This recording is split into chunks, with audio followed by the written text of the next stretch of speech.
Hello, Taurus. Love Month. Kuha tayo ng love message para sa inyo ngayong buwan ng February 2024.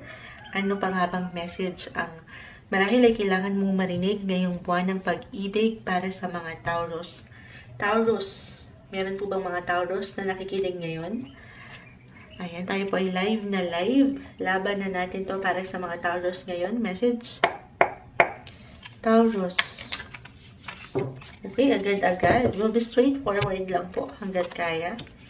The Lovers. This one is in reverse. Okay. The Six of Cups. The Empress is in reverse. And the Queen of Swords. So, kumpul na po siyang bumagsak. Okay.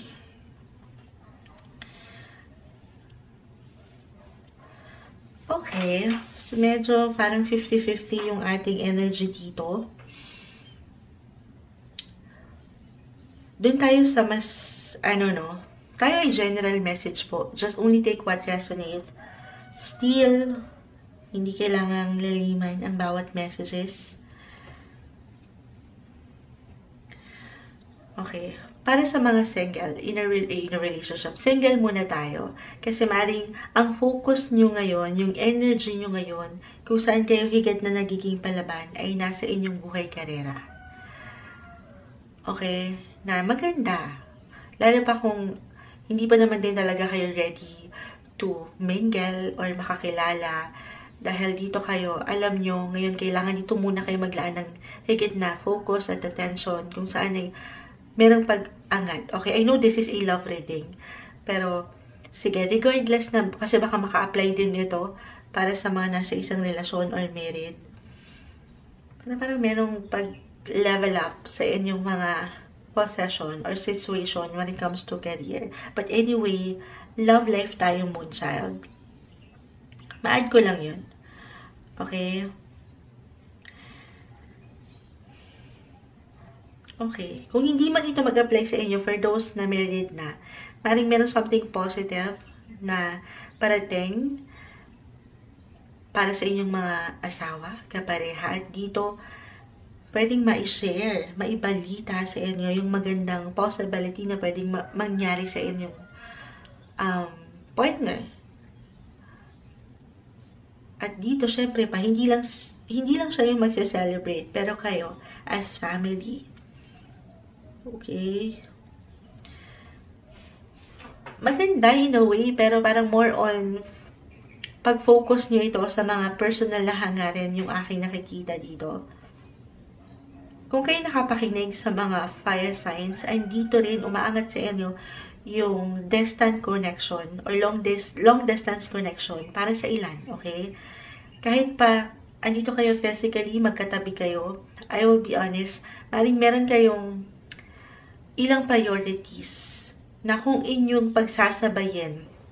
I mean, kasi maring itong partner mo, merong ilang goal na personal. Pero para sa inyo rin connection, relasyon.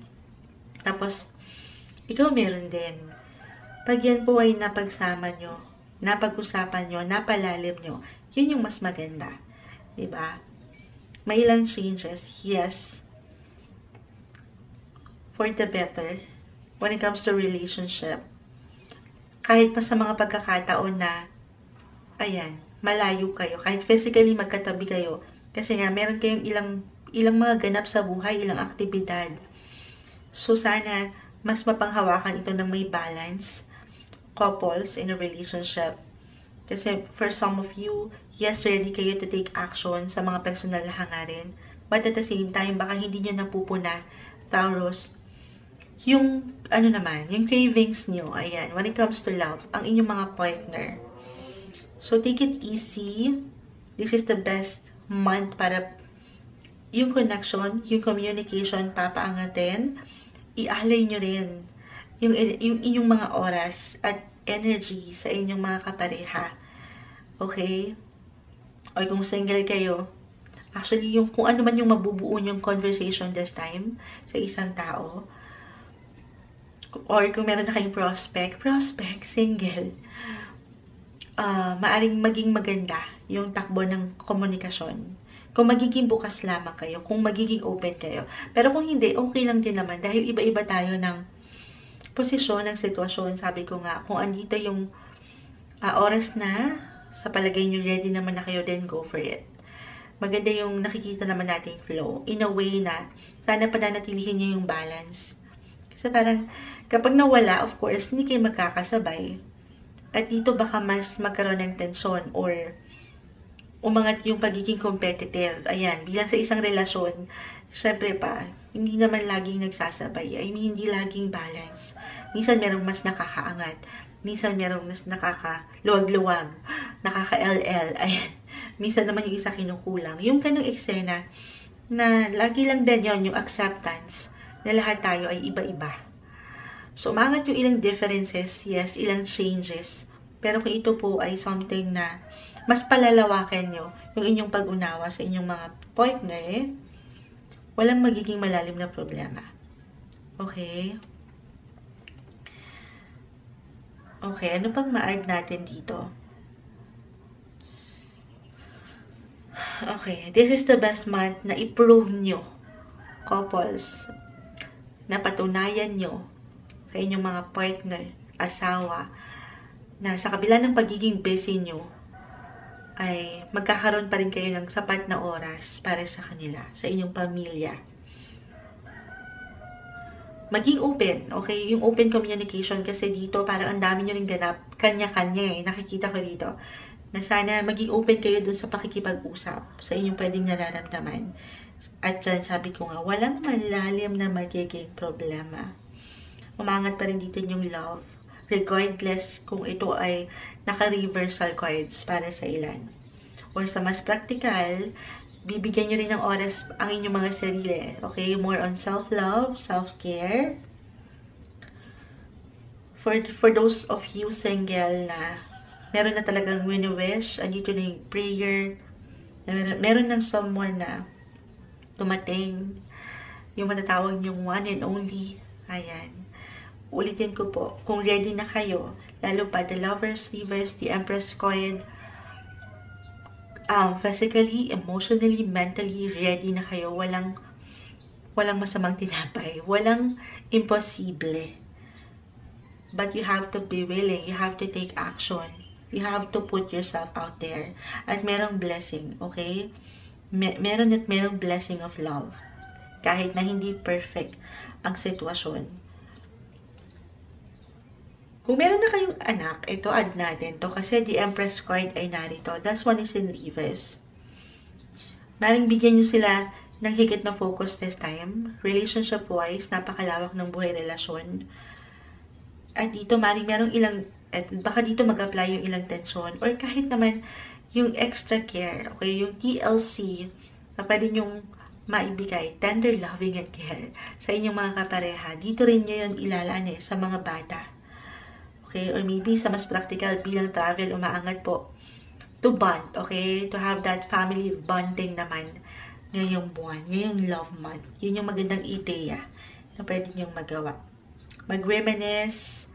For some of you na malayo sa minamahal, na sa LDR situation, kahit sa over the net, kumonekta. Mag-reflect, magnilay-nilay sa inyong relationship. Give yourself the time na i-priority itong love. Celebrate love this month. Okay, gano'n man, minsan, again, sabi ko, lalo pa kung busy kayo sa kanya-kanya ninyong buhay, trabaho, or ilang agenda, find time.